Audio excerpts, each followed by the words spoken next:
नमस्कार मंडळी, मी जव्हारची स्नेहा. तर मंडळी, अर्जंटमध्ये दुपारी आम्ही निघालो धुंदलवाडीला जाण्यासाठी. सोबत आमच्या दोन कन्याही होत्या आणि त्या मागं बसून मस्त एन्जॉय करत होत्या.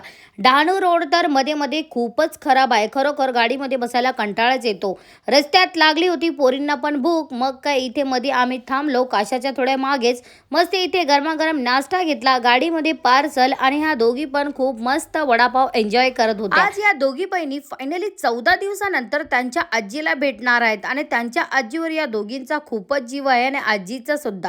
फायनली आम्ही पोहोचलो वेदांत हॉस्पिटलला. मम्मी त्यांना घ्यायला आणि या दोघींचा आजी नातवांचा प्रेम बघू शकतो. महालक्ष्मी ब्रिजच्या खाली आम्ही थांबलो. मस्तपैकी ताजे ताजे इथे ताटगोळे घेतले आणि पहिल्या सीझनचे ताटगोळे खायला कोणाकोणाला मजा येते कमेंट करून नक्की सांगा.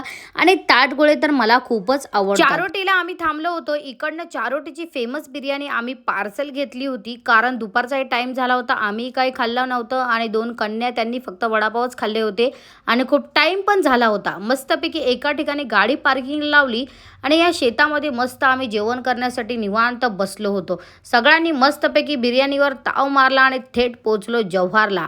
जव्हारला पोहोचल्याखोटी आमच्या आजी सासूबाईंना सगळे आमच्या एरियामधले एक एक करून बघायला येत होते. तर मंडळी, असा होता आजचा दिवस. चला भेटू मग. फॉलो करा. बाय.